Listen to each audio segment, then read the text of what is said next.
Estamos aqui para mais um momento de espiritualidade, oportunidade de dar um alimento à nossa alma. A vida, ela nos oferece muitas situações, muitas realidades que são naturalmente espirituais. Nós temos a religião como um lugar privilegiado da espiritualidade, mas nós também sabemos que as religiões não conseguem segurar a espiritualidade. E é muito bom a gente perceber que nós podemos ter uma vida espiritualizada, que nós podemos fazer opções que nos coloquem dentro de um eixo de vida espiritual. E é até interessante porque a maturidade espiritual que nós podemos experimentar a partir das religiões, seja qual for a sua, a mim fala o cristianismo. A mim sempre foi muito especial conhecer Jesus, fazer dele uma experiência. O cristianismo como uma espiritualidade, uma religiosidade que me propõe uma espiritualidade muito encarnada, um amor a Deus que se manifesta o tempo todo ao amor ao próximo, que se manifesta no amor ao próximo. Essas realidades que se intercalam, né? Quanto mais eu amo a Deus, mais eu tenho condições de amar as pessoas. É por isso que nós podemos sentir e identificar o nosso crescimento espiritual assim. Eu sei que não existe uma régua para a gente medir o quanto a gente já é espiritualizado, o quão a gente já é espiritualizado. Mas há um indicativo interessante, que é você perceber o quanto de você já existe, já está disposto a amar as pessoas que passam pela sua vida, a viverem com elas uma experiência de comunhão, de solidariedade. É muito bom a gente identificar que a nossa maturidade religiosa nos deu maturidade espiritual. Eu costumo dizer que, aliás, sobre isso eu escrevi hoje, né? Os nossos filhos são bem mais livres do que nós. Quando eu falo os nossos filhos, é porque eu me coloco nessa história. Eu não tenho filho biológico, mas eu acompanho tantos pais, tantos amigos, e mesmo na minha casa, na minha família. A nossa geração, ela se submeteu ao processo religioso muito porque os nossos pais nos obrigaram. Os nossos filhos, essa geração mais jovem, é uma geração bem mais livre para dizer isso não me serve. De maneira que hoje, muitas vezes, falo a partir do cristianismo. O cristianismo que os nossos filhos muitas vezes rejeitam não é o cristianismo que foi proposto e vivido por Jesus, mas é essa caricatura que às vezes nós transformamos, nós fazemos virar. De maneira que, se a gente propõe o que Jesus de fato propôs, sem os acréscimos e as nossas deformações, dificilmente uma pessoa se recusa até mesmo a reconhecer a grandiosidade do que Jesus propôs. Jesus foi extremamente libertador no seu tempo porque ele fez uma conexão muito direta entre o coração humano e o coração divino. O coração de Deus, nele plenamente manifestado e encarnado, acolheu os que passaram pela vida dele. Por isso que eu sempre penso, reflito e faço questão de que o meu discurso religioso o tempo todo recorde as pessoas disso. Se nós quisermos ser essencialmente religiosos, espiritualizados, nós temos que permitir.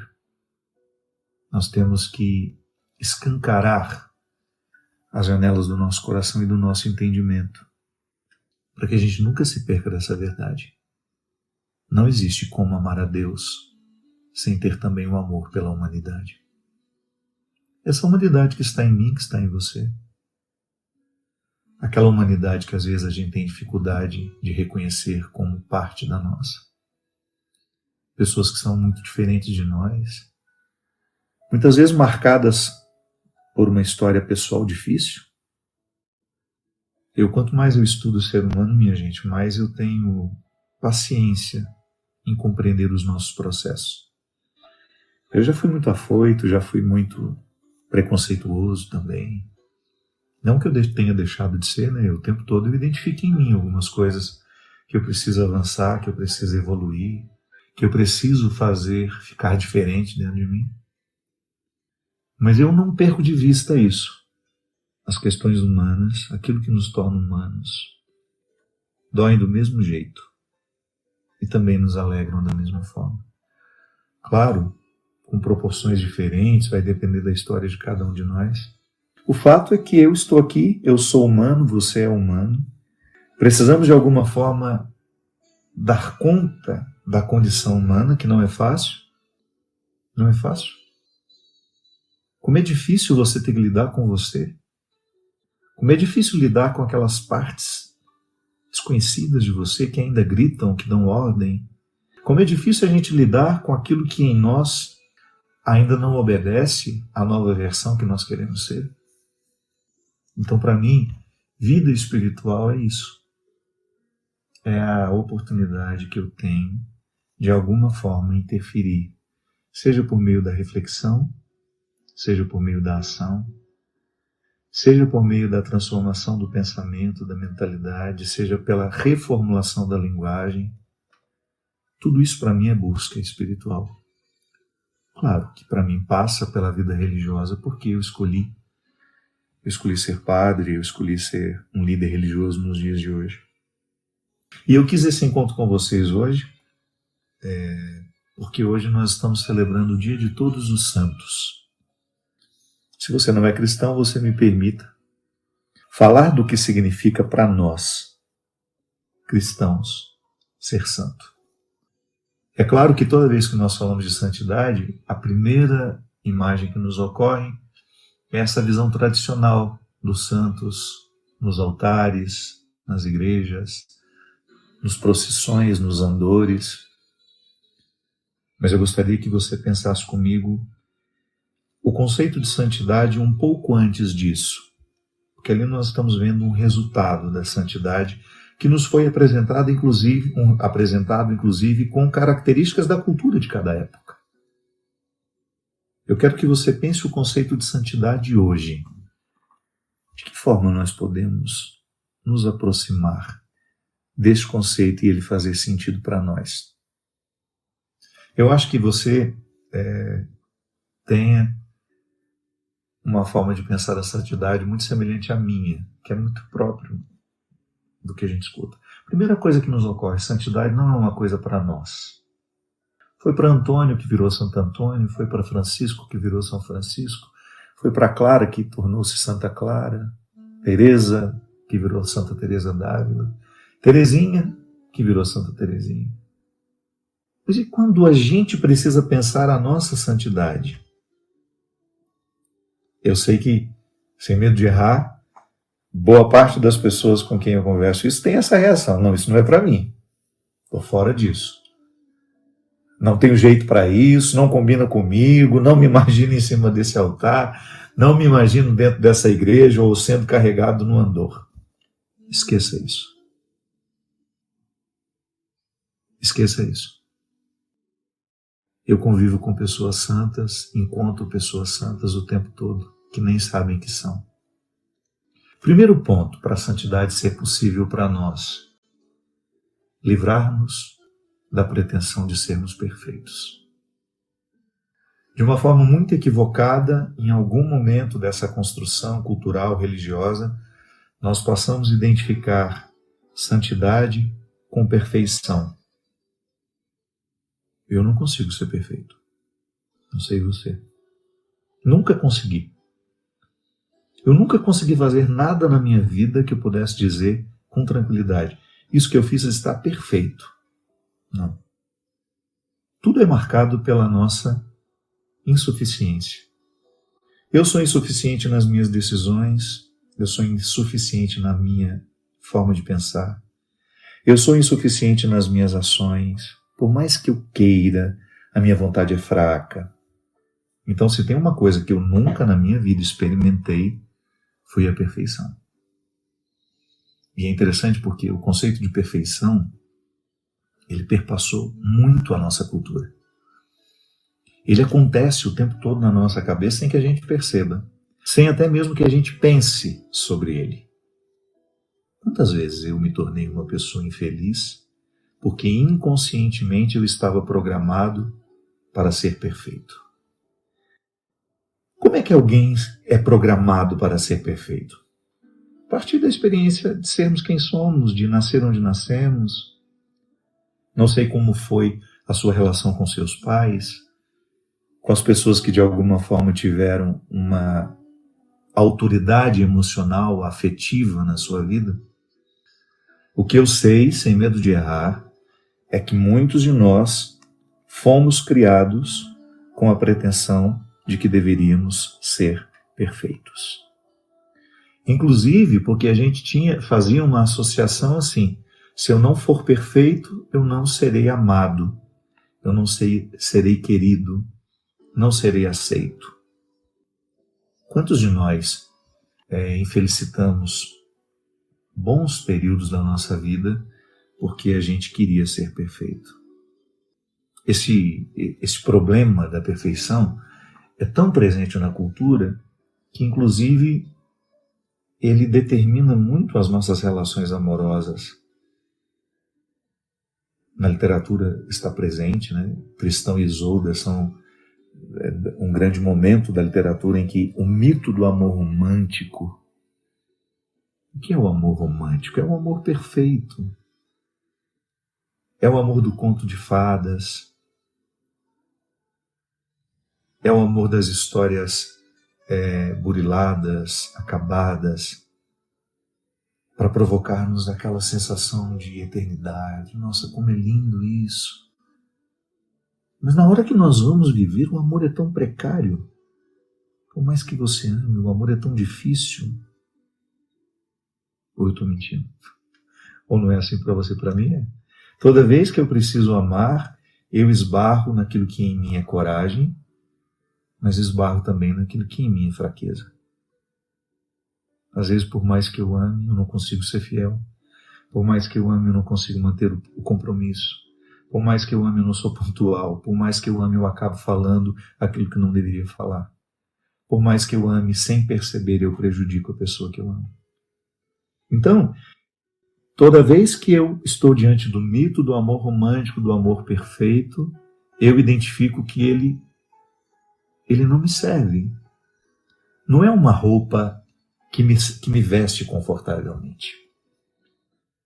E às vezes as pessoas, porque não conseguem corresponder ao que espera de nós o mito do amor romântico, ou o que espera de si o mito do amor romântico, desiste até do amor por causa disso.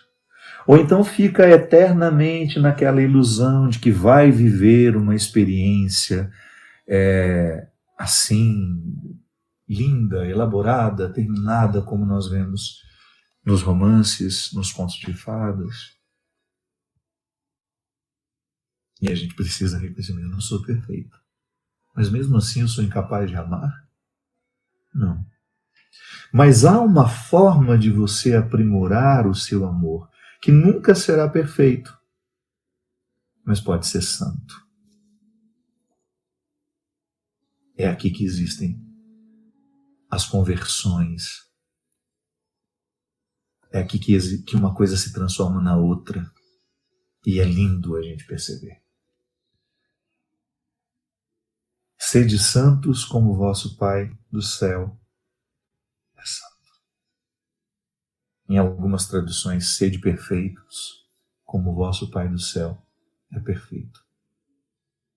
Não é o conceito de perfeição que serve à vida humana, mas o conceito de santidade. O santo não foi uma pessoa perfeita. Teresinha não foi uma mulher perfeita. Francisco não foi um homem perfeito, mas foram santos. Significa que eles conseguiram, nos recursos que tinham, a partir dos recursos que tinham, elaborar cada vez mais, de uma forma mais aprimorada, aquilo que eles podiam ser. Hoje mais cedo eu falava, numa live que eu fiz com uma pessoa muito especial que eu tive a oportunidade de conhecer hoje, eu falava que o conceito de vida cristã está muito ligado à filosofia de Heráclito. Você não tem obrigação de saber quem foi Heráclito, mas foi um dos primeiros filósofos que influenciou, dos que influenciaram profundamente o pensamento ocidental. Heráclito tinha um conceito muito interessante, que é o de vir a ser. O movimento. E é interessante porque Heráclito dizia, e essa é a frase mais conhecida dele, que nós não podemos tomar banho 2 vezes no mesmo rio. Toda vez que a gente entra, o rio já é outro. Ali está acontecendo um movimento, um remanso de transformações. O rio preserva o que ele é, mas se acrescenta de outras águas e vai fazendo movimento, e ele vai vindo a ser. Um constante processo de vir a ser. A santidade é um movimento assim, que faz com que cada vez mais a essência que está em cada um de nós floresça. Também na live de hoje eu falava de que o grande desafio nosso, líderes religiosos nos tempos de hoje, é recordar a nossa dimensão sublime. Nós somos sublimes. Nós não somos perfeitos, mas somos sublimes. Você é sublime. E eu sei que às vezes você vive esquecido disso, porque lhe falta vida de santidade. E o que é essa tal vida de santidade? É a vida que nos coloca num exercício diário de ampliar a nossa consciência, de ampliar tudo aquilo que em nós nos ajuda a encontrar o eixo de nossa verdade pessoal. A santidade não é possível aos mentirosos, e Jesus foi muito duro quando falou sobre isso. Quando ele fez a crítica dos religiosos de seu tempo, quando ele foi absolutamente incisivo em dizer: a hipocrisia é um grande impedimento para a vida em Deus. Falou com outras palavras, claro. Na hipocrisia, eu não recruto a minha verdade porque eu fico tentando ser o que eu não sou. Fico tentando parecer, ter um remanso que não é o meu, ser um rio que não sou eu. É preciso estar em si. A vida de santidade, que não é uma vida de perfeição, é uma vida de busca, de cultivo, para que a gente não fique vitimados por aquilo que nos retira da santidade. Então vamos reconectar isso daqui. Vida de santidade não é vida de perfeição, mas é vida de busca pela verdade. Hoje eu sei quem eu sou, eu sei os defeitos que eu tenho, mas preciso saber ainda mais. Porque quanto mais eu tomo posse dos meus defeitos, quanto mais você toma posse dos seus defeitos, maior será a sua capacidade de lidar com você. É impressionante. Onde existe alguém querendo ser melhor, onde existe alguém querendo livrar-se daquilo que é miserável, que lhe puxa para baixo, todo um contexto, toda uma ambiência é favorecida. No seu ambiente de trabalho, por exemplo, se cada uma daquelas pessoas que compõem aquele ambiente decide ser cooperativo, ser cooperativa, deixar de lado a fofoca, deixar de lado o preconceito, o ambiente de trabalho fica ótimo, fica muito melhor. Porque ali existe uma busca. Mas as pessoas estão sendo perfeitas? Não. Elas continuam errando. Só que elas erram menos porque elas estão mais conscientes dos erros que já cometeram na vida. Como é que eu identifico que a santidade está acontecendo em mim? Quando eu percebo que não sou tão vítima mais daquilo que antes me fazia cair. Então, se eu tenho a tendência à fofoca, Toda vez que a minha língua coça para falar, eu posso até começar, mas de repente, meu Deus, não é isso que eu estou querendo para mim. Toda vez que eu exponho a vida de alguém, toda vez que eu falo mal de alguém, eu estou me expondo muito mais do que estou expondo aquela pessoa. O que me agrega como ser humano falar mal de alguém? Isso é vida de santidade. Quando você continua tendo a tendência de falar mal dos outros, mas você escolhe não falar. Tá vendo? Você não está perfeito, mas você está atento às suas imperfeições, para que elas não prevaleçam, para que elas não fiquem muito maiores do que você, para que você não fique minado, minada na sua incapacidade de decidir pelo melhor. Sabe, minha gente, o mais triste de viver na imperfeição, ser vítima dela, é porque a gente pouco experimenta a satisfação de ser quem somos. Que não se engane, aquela pessoa que não tem nenhum escrúpulo, nenhuma vontade de ser melhor, não faz nenhum esforço para superar aquilo que nela é precário, não se iluda. Essa pessoa está construindo um lugar de muita infelicidade. Pode ser que nem demonstre, mas a infelicidade já está ali. Toda vez que você ler um comentário maldoso, que alguém deixou ali, seja numa rede social, hoje é o lugar em que as pessoas mais manifestam essa crueldade, essa maldade, não rebata não. Não retruque, não entre na briga, sabe por quê? Deve ser muito triste ser aquela pessoa. Da mesma forma como em muitos momentos é triste ser quem eu sou. Quantas vezes também foi triste ser quem você é? Quantas vezes você teve dificuldade de morar em você? Foi penoso. E quem olhava de fora não imaginava quão desconfortável estava ficar ali em você. E porque estava desconfortável ficar em você, o que você fazia? Jogava pedra para todos os lados, chamava atenção. Que também assim acontece. Quando eu estou infeliz, às vezes eu tenho uma necessidade de ver as pessoas infelizes também. Eu estou revisando um livro meu que eu vou lançar agora no início do ano, que se chama A Hora da Essência. E há um momento em que essa pessoa que precisa viver a hora da essência, porque ela sabe que vai morrer, ela precisa reconhecer os momentos da vida em que ela não foi capaz de ser infeliz sozinha.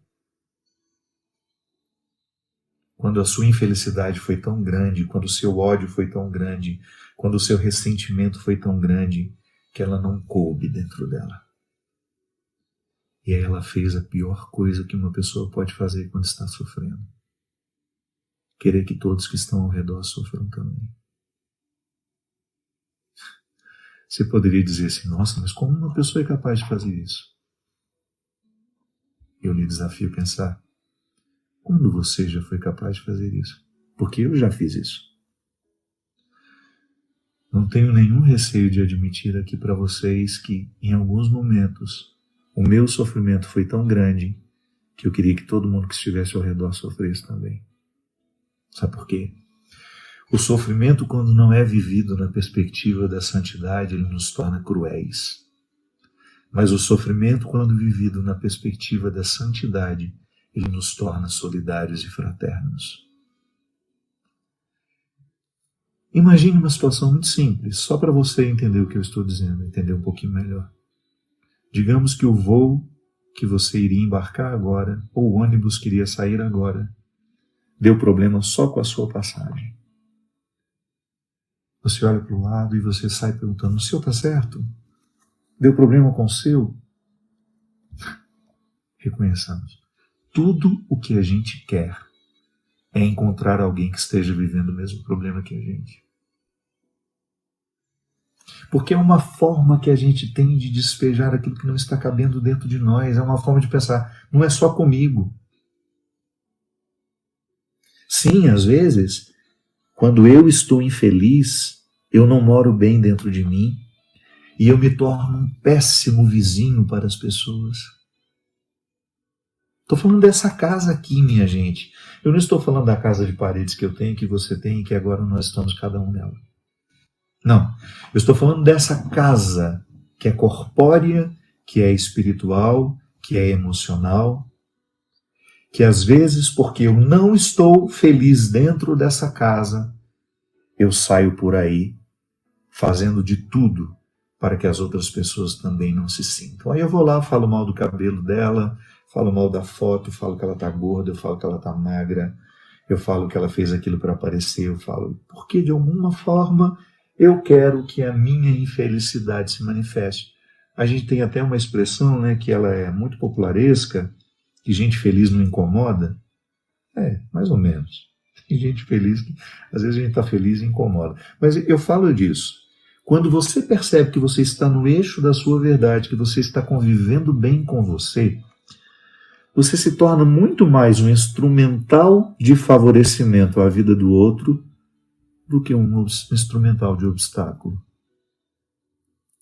Quando eu estou feliz e bem acomodado no corpo que eu tenho, no corpo que eu sou, na vida que eu escolhi viver, eu fico mais fácil para as pessoas, eu fico uma pessoa mais simbólica, menos diabólica, mais atenta àquilo que eu posso melhorar para o mundo afora. É tão bonito isso, minha gente, quando nós descobrimos que o fato de você viver bem em você lhe faz querer promover isso também em quem passar na sua vida. Isso é vida de santidade. É quando você descobre que você não é perfeito, que você não é perfeita, mas que você é convidada a buscar os recursos da sua humanidade para que você tenha condições de ajudar quem passar pela sua vida. Com uma palavra que você diz, às vezes, ou com um silêncio que você permite. Em muitos momentos, nós precisamos oferecer ao outro o que a gente tem de melhor. É aquele momento de esforço que você pensa, essa pessoa está passando pela minha vida agora, eu quero que ela receba o melhor de mim.